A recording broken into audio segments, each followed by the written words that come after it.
Fusion Mobile, quality e-learning experience on the go.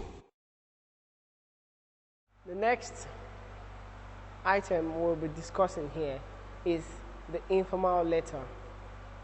What is an informal letter? Just as the name implies, although there's a brief or a slight modification in the word informal. Because it is informal doesn't mean we shouldn't take cognizance of our use of language. Therefore, there are letters that we write to close relatives, our friends, our father, our mother, our siblings, cousins, and the likes of it.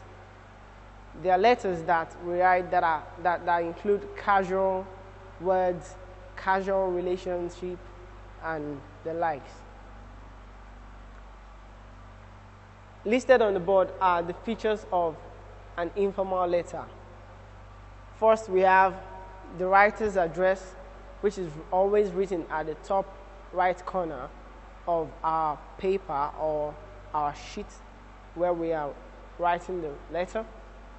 We have, after the address, we have the date, then the salutation, the opening of the letter, the body of the letter, closing remarks, and the complementary. Let us now take these features one after the other. When writing the address of a letter, we should always take note of the arrangements. They must be in alignment with each other, and also we can either make use of the comma punctuations or it can be omitted. But while writing the address, we should take cognizance of all these little errors so that we don't make them while writing the letters. Whilst we proceed with the topic, we'll give an example of how to write the address of an informal letter. After that, we come to the salutation. The salutation could be "Dear Father," or the name of the person to which we are writing the letter to.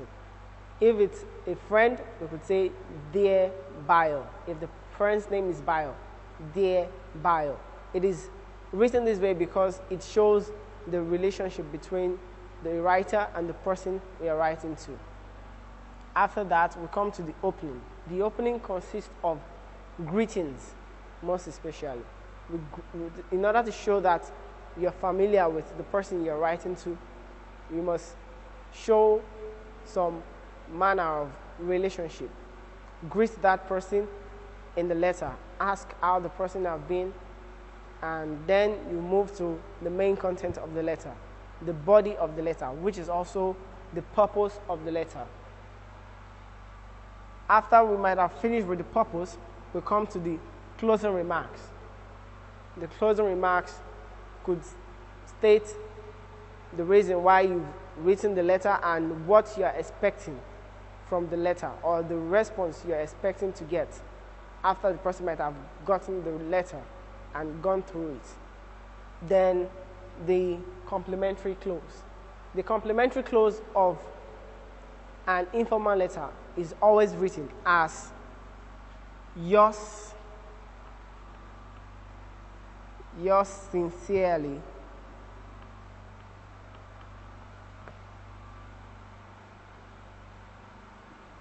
comma, then the name of the writer. It should be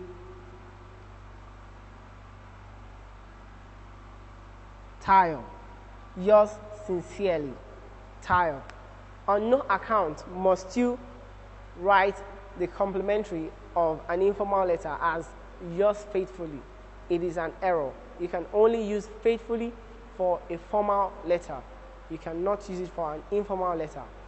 You can also use other words like your son, Bio, your daughter, Teresa. You cannot use yours faithfully in an informal letter. Quickly, let us go to how to write the address and date of an informal letter. On the board is an example of how to write the address of an informal letter. Government Comprehensive College, comma, PMB, that is the Postal Mailbox 5036, comma, General Post Office, comma, Abeokuta, Ogun State. Then the date. Please always remember, the date is also a part of the address. So on no condition must you put the full stop at the end of the state, then another full stop at the end of the date. They are all together. So at the end of the date comes the full stop, not at the end of the state where you're writing the letter from. Now, this is a particular form of writing the address. Another form is by omitting the commas. But when you are leaving the commas out, do not write comma somewhere and then omit it in another place. Let there be uniformity. Let there be cohesion in whatever you are doing when writing the address of an informal letter.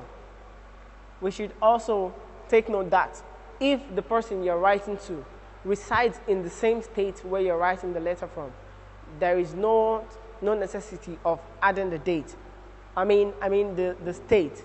But if the person is staying or resides in another state outside where you're writing the letter from, it is advisable to add the state where you reside. A few questions are going to pop up on the board for you to go through and attempt. If you have any difficulty in answering these questions, please review our video once again. Go through the features, follow them step by step, practice over and over, and trust me, you'll get better.